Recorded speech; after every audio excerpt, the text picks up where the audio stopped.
وہ انٹرنیشنل عدالتوں میں چلے جائیں, انشاءاللہ انصاف ہوگا, پیسہ واپس آئے گا, قوم کا پیسہ ہے, عوام کا پیسہ ہے, عوام کی لوٹی ہوئی دولت واپس آئے گی. آج یہ قوم قربانی دینے کے لیے تیار ہے. آج عمران خان کے قوم مدینہ کی ریاست کے لیے ہر دکاندار, ہر گھرانہ 500 روپیہ اپنے ملک کے چندے کے لیے, اپنے ملک کے فنڈ کے لیے, اپنے ملک کے جناب ٹیکس کے لیے دینے کے لیے تیار ہے. ہم پاکستان کے لیے اگر اپنی مائیں قربان کر سکتے ہیں, اپنے بچے قربان کر سکتے ہیں, اپنی بہنیں قربان کر سکتے ہیں, اپنے بزرگ قربان کر سکتے ہیں, تو ہمیں 1 یا 2 روپیہ پاکستان پہ لگانے کے لیے کوئی موت نہیں پڑے گی. ہم دیں گے. وہ ٹیکس دیانتدار لوگوں سے کہے اکٹھا کریں, ہم دینے کے لیے تیار ہیں. لوگوں نے عمران خان کو اس وقت دیکھ لیا تھا جب وہ چندے کے لیے ان روڈوں پہ آیا تھا اور ماں اور بہنوں اور بیٹوں نے اپنے زیور اتار کے دیے تھے کینسر ہاسپٹل کے لیے.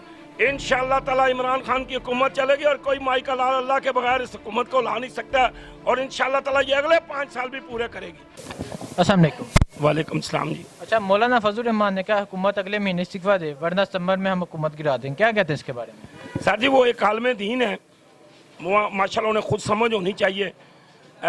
مجھے تو دور تک انشاءاللہ تعالی اگلے 5 سالے بھی عمران جاتا ہوا نظر نہیں آ رہا. یہ دھرنے دے لیں, یہ جو مرضی کر لیں, یہ جس طرح کا مرضی نظام چلا لیں, یہ روڈیں بند کرا دیں, یہ کنٹینر پہ آ جائیں, لیکن ان کے اندر اتنا دم خم میں نہیں دیکھ رہا ہوں. انشاءاللہ تعالی عمران خان کی حکومت چلے گی اور کوئی مائی کا لال اللہ کے بغیر اس حکومت کو لا نہیں سکتا, اور انشاءاللہ تعالی یہ اگلے 5 سال بھی پورے کرے گی. کیوں کہ عوام دیکھتی ہے کہ یہ اچھا حکمران ہے, یہ کس طرح کا حکمران ہے. لوگوں نے عمران خان کو اس وقت دیکھ لیا تھا جب وہ چندے کے لیے ان روڈوں پہ آیا تھا اور ماں اور بہنوں اور بیٹوں نے اپنے زیور اتار کے دیے تھے کینسر ہاسپٹل کے لیے. کیونکہ جو بندہ ایماندار ہوتا ہے وہ کام کر کے بتاتا ہے, اور اس نے کام کر کے بتائیں. انشاءاللہ تعالی یہ عوام عمران خان کے ساتھ ہے اور عمران خان کے لیے قربانی دے گی. مولانا فضل الرحمان صاحب جو کہہ رہے ہیں وہ ان کی اپنی مرضی ہے, لیکن وہ اس طرح اسمبلی میں نہیں آ سکے, کیونکہ میرے اگر پیٹ میں درد ہوگا نا تو میں گاجریں کھاؤں گا تو پیٹ میں درد ہوگا نا, تو وہ آج پہنچ نہیں سکے اسمبلی میں. انہیں دکھ ہے, انہیں افسوس ہے. وہ بیچارے اگر اسمبلی میں آ جاتے تو پھر تو اتنی بات ہی نہ ہوتی. بات اصل میں بگڑی اس لیے کہ وہ اسمبلی میں آ نہیں سکے, بس اور کوئی بات نہیں ہے. اچھا, جو مدینے والی کی ریاست والی بات آپ کر رہے ہیں, دیکھیں جی, جو مدینہ کی ریاست ہے, نبی پاک صلی اللہ علیہ وسلم جو 2 جہانوں کے بادشاہ جن کے لیے اللہ نے کائنات بنائی ہے, حضرت محمد صلی اللہ علیہ وسلم کی وہ مدینہ کی ریاست کی بات کرتے ہیں, ہمارا دل خوش ہوتا ہے.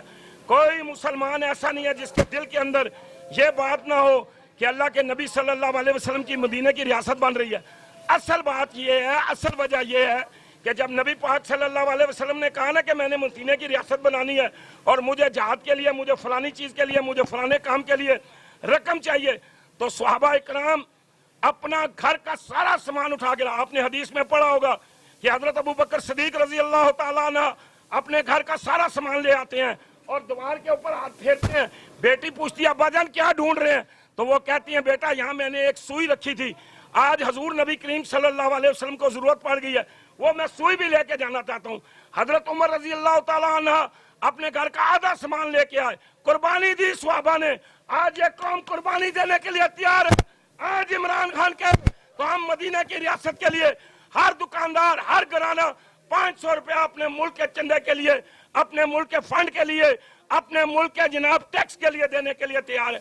وہ تب ہوگا جب ہم دیکھیں گے. ہم نے دیکھ لیا کہ پہلے بھی وہ ایماندار شخص ہے, ورلڈ کپ جیتا, پاکستان کی عزت تھی, کینسر ہاسپٹل بنایا, اور نواز شریف کو خیال نہیں آیا وہ اس کا کینسر کے اسپتال کا, زرداری کو خیال نہیں آیا, اب نظیر جنت نصیب کرے اس کو خیال نہیں آیا, اور بڑے بڑے حکمران رہ کے گئے ہیں لیکن کینسر کا اسپتال کسی نے نہیں بنایا. وہ عمران خان کا کارنامہ ہے. وہ ہم نے چندہ دیا تھا, وہ چندہ جائز جگہ پہ لگا ہے, کام ہوا ہے اور کام ہو رہا ہے, اس لیے ہم عمران خان کے ساتھ ہیں اور یہ قوم بھی عمران خان کے ساتھ ہے. دوسری بات یہ ہے کہ یہ 14 اگست سن 1947 کو پاکستان بنا, ہماری 70,000 مائیں اور بہنیں, بیٹیاں, بچیاں قربان ہو گئیں, اور چھوٹے چھوٹے معصوم بچے گودوں سے لے کے جب کافر ہندو اوپر پھینکتے تھے نیچے برچی رکھ دیتے تھے, وہ برچی اس بچے کے آر پار ہو جاتی تھی. ہمارے بزرگوں نے قربانیاں دی, ہمارے بڑوں نے قربانیاں دی, ہماری ماؤں نے قربانیاں دی. ہم پاکستان کے لیے اس سے بڑھ کے قربانی دینا چاہتے ہیں ان شہیدوں کے نام پہ. اگر وہ کہتا ہے ہر دکاندار ٹیکس دے, اگر یہ یہاں سے کوئی چیز بکتی ہے 50 روپے کی, وہ کہتے ہیں 1 روپیہ مجھے دے دو, تو کوئی فرق نہیں. ہم پاکستان کے لیے اگر अपनी माएं कुर्बान कर सकते हैं, अपने बच्चे कुर्बान कर सकते हैं, अपनी बहनें कुर्बान कर सकते हैं, अपने बुजुर्ग कुर्बान कर सकते हैं, तो हमें 1 या 2 रुपया पाकिस्तान पे लगाने के लिए कोई मौत नहीं पड़ेगी। हम देंगे। वो टैक्स दियानतदार लोगों से कहे इकट्ठा करें, हम देने के लिए तैयार हैं। इंशाल्लाह मदीने की रियासत बनेगी तब जब हम कुर्बानी देंगे। क्यों कि जब हजरत उमर रजी अल्लाह तआला हुकूमत करते थे, जब हजरत अबू बकर सिद्दीक हुकूमत करते थे, उस वक्त रियासत मदीना में हजरत अबू हुरैरा जैसे सहाबी थे। वो पानी में, वो दूध में मिलावट नहीं करते थे, वो खाने पीने की चीजों में मिलावट नहीं करते थे, वो 2 नंबर काम नहीं करते थे। हमारे हुक्मरान भी 2 नंबर थे, हमारी अवाम भी 2 नंबर काम करती है। आज 1 नंबर का हुक्मरान आया, इंशाल्लाह ताला अवाम भी 1 नंबर का काम करेगी और अवाम उस हुक्मरान के साथ चलेगी। अच्छा, बिलावल भुट्टो का कहना है हम पे जो केसेस हैं ये झूठे हैं, हमने कोई करप्शन नहीं की, मेरे वालिद साहब ने कोई करप्शन नहीं की। क्या कहते हैं इसके बारे में? सर जी, अल्लाह से पनाह मांगे तो बस इस्तग़फ़ार करें। जब नवाज शरीफ की हुकूमत थी तो उसने जरदारी पे केस बनाए थे, और जब नवाज शरीफ की हुकूमत आई तो जरदारी ने केस बनाए। ये दोनों बहन भाई हैं, ये पहले मिल के खाते रहे, फिर मुखालिफ हुए, अब फिर दोस्त बन गए। इन्हें अवाम से प्यार नहीं है, इन्हें सिर्फ अपने इक़्तिदार से मोहब्बत है। ये इस मुल्क को लूटना चाहते हैं, इस मुकाम को लूटना चाहते हैं। इन्होंने 28 मंजिलों के महल जाके बाहर बनाए, और ये पैसा पाकिस्तानी कौम का है, ये हमारा पैसा है। हम इनके पेट चीर के, ये हम पेट चीरेगी और पेट चीर के ये इंशाल्लाह ताला पैसा निकालेगी, क्योंकि वो हमारा पैसा है, वो आवाम का पैसा है। अदालतें खुली हैं, अगर उन्हें कुछ शक है तो वो जाए अदालतों में। अगर इस अदालत में उन्हें नहीं पता, वो कहते हैं यहाँ इंसाफ नहीं है, तो वो बैरूनी अदालतों में चले जाए, वो इंटरनेशनल अदालतों में चले जाएं। इंशाल्लाह इंसाफ होगा, पैसा वापस आएगा। कौम का पैसा है, अवाम का पैसा है, अवाम की लूटी हुई दौलत वापस आएगी। अच्छा, शहबाज शरीफ साहब कहते हैं हमसे इंतकाम लिया जा रहा है, हमने कोई करप्शन नहीं की, ये सब केस झूठे हैं। वो तो सर, वो इतना बहादुर और दलेर आदमी अदालत में जाए। उस दिन उसने कहा कि मैं अदालत में जा रहा हूँ, तो वहाँ जहाँ के अखबारी रिपोर्टर के आगे अपील करते हैं, वो जी मेरे पर आपने जनाब बयान दे दिया, आपने बात कर दिया जी, वो मैं फंस गया हूँ जी, मेरी खबर चल गई। और भाई इस तरह नहीं होता, तुम जाओ अदालतों में, अगर तुम सच्चे हो तो अदालत में जाओ, जाके कहो जी हमने गलती नहीं की है, हमने चोरी नहीं की, हमने फरार नहीं किया, हमने महल नहीं बनाया, हमने पाकिस्तानी अवाम का पैसा नहीं लूटा। ठीक है, आप भरेंगे और हम आपका साथ देंगे। जब आपने पैसा लूटा है तो पैसा वापस करें। इमरान खान ये तो नहीं कहता कि मुझे दें, वो तो कहता है कौमी खजाने में जमा करवाएं। वो कौमी खजाना किसका है? वो तो हमारा है। हमारी माँ और बहनों और इन लोगों की बच्चियों ने कुर्बानी दी है, हमने कुर्बानी दी, हमारी पाक फौज ने कुर्बानी दी, हमारी ISI ने कुर्बानी दी, हमने कुर्बानी दी है, हमने ये मुल्क हासिल किया। अब हम पे जुल्म कर रहे हो, हमारा पैसा वापस करो, हमारी रकम वापस करो, हमारा माल वापस करो, हमारी लूटी हुई दौलत वापस करो। अगर तुम इंसाफ के लिए जाते हो तो जाओ जिस मर्जी अदालत में। अच्छा सर, ये बताएं मुल्की हालात किस तरह बेहतर होंगे? मुल्की हालात उस वक्त तक बेहतर नहीं होंगे जब तक कौम टैक्स नहीं देगी, कौम कुर्बानी नहीं देगी।